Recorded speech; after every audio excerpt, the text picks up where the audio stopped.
ada 3 hal yang ada sentiasa pada umatku. Yakni 3 ini sentiasa ada, jarang yang tak ada.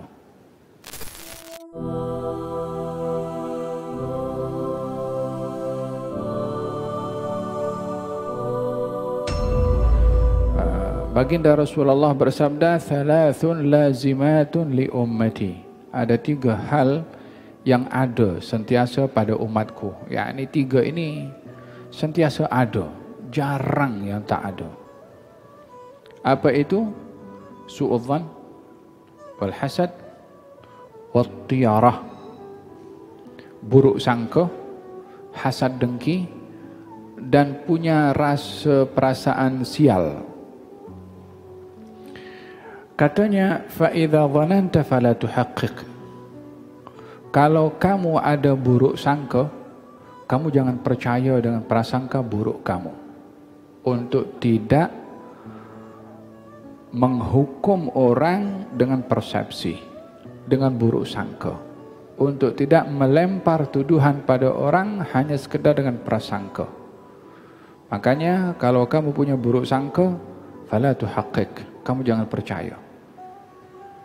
Kata Nabi SAW. Yang kedua, fa idza hasadta fala tabghi. Kalau kamu ada rasa hasad dengki pada orang, kamu jangan melampau. Yani kalaupun mesti ada perasaan hasad dengki, jangan diluahkan. Jangan diungkapkan. Apatah lagi mengambil tindakan untuk memudaratkan orang yang kita hasad dan dengki kepadanya. Kalau tak boleh dihilangkan, biarkan ia kekal di dalam. Jangan diluahkan. Oleh sebab itu pada ayat tadi, wa min syarri hasidin, dan daripada bahaya orang yang hasad dengki bila dia meluahkan perasaan hasad dengkinya. Baik itu dengan tindakan, dengan kata-kata, dengan perbuatan dan seterusnya. Paham dong? Kebiasaan orang itu selalunya kadang-kadang jealous dengan kelebihan yang ada pada orang.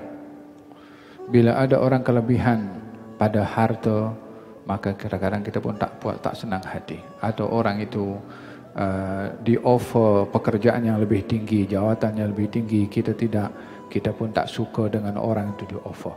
Ataupun orang itu lebih alim daripada kita. Hasad dengki ini bukan dalam hal harta saja. Dalam ilmu pun, dalam kalangan ustaz-ustaz pun hasad dengki ada juga. Ulama-ulama pun hasad dengki ada juga. Bukan hanya dalam harta saja, bukan hanya dalam jawatan saja, tapi dalam ilmu pun juga, dalam ibadah pun juga.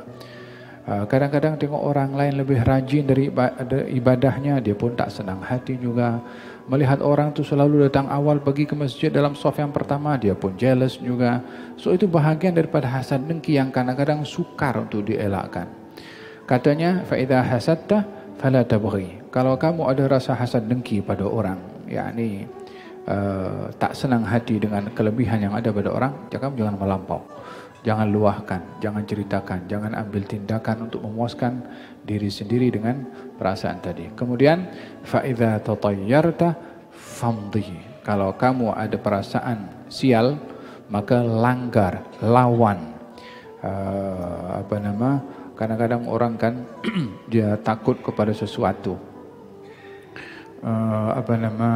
Kadang-kadang kan orang nak bermusafir. Lepas itu sebelum musafir, ada pinggan di rumahnya pecah. Pecah. Jangan-jangan tak boleh safar lah aku kali ini.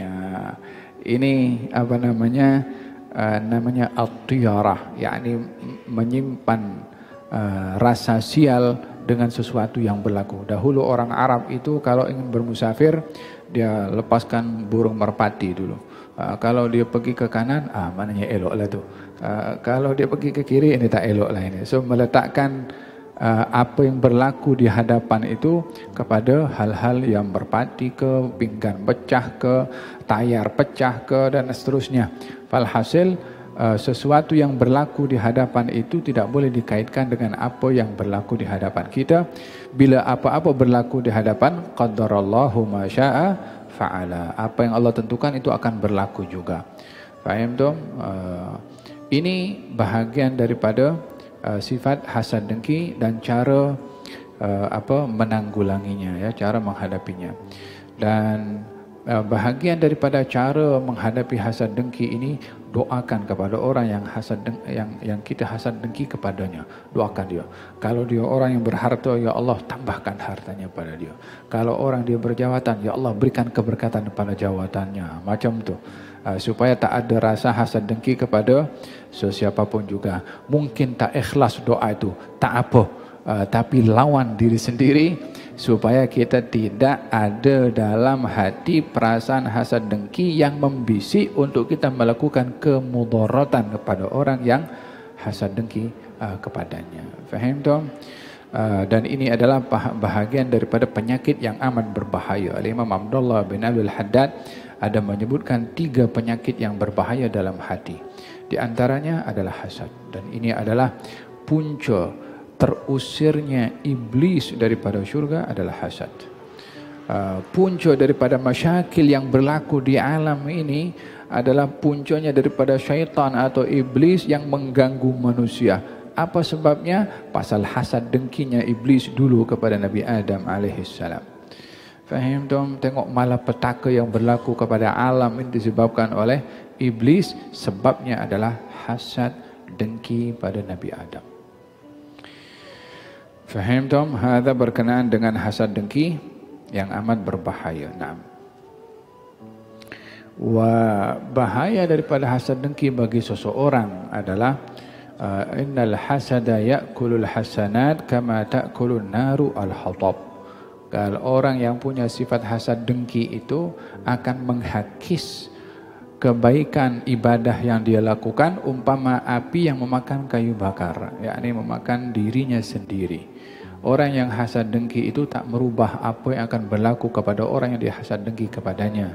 Hanya merugikan kepada diri sendiri dengan dimakan kebaikannya, yakni dengan boleh diberikan kepada orang yang hasad dengki kepadanya disebabkan oleh kerana dia memfitnah, dia mengganggu, dia memudaratkan orang yang dia hasad dengki kepadanya, sehingga orang itu walaupun dia banyak ibadah tetapi dia habis pahalanya dibagi kepada orang lain.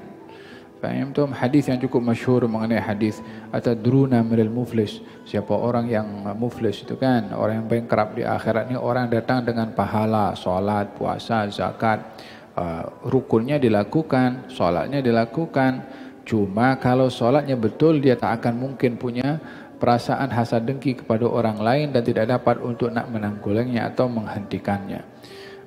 Selalunya solat akan mencegah diri daripada perbuatan keji dan mungkar. Tapi karena dia tidak menghayati solatnya, jadi hanya melakukan solat, zakatnya dilakukan, puasanya dilakukan, tetapi dia ambil duit fulan, maki fulan, dia pukul fulan, dia tumpahkan darah fulan, dia dosanya pada orang banyak. Di antaranya adalah dosa dia menghina, merendahkan orang lain disebabkan oleh kerana hasad dengki. Sehingga pahala yang dia buat, solat, puasa, zakat itu diberikan kepada orang lain.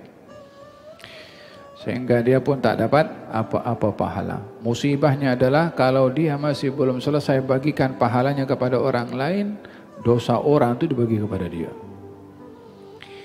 Disebabkan oleh kerana hasad dengki.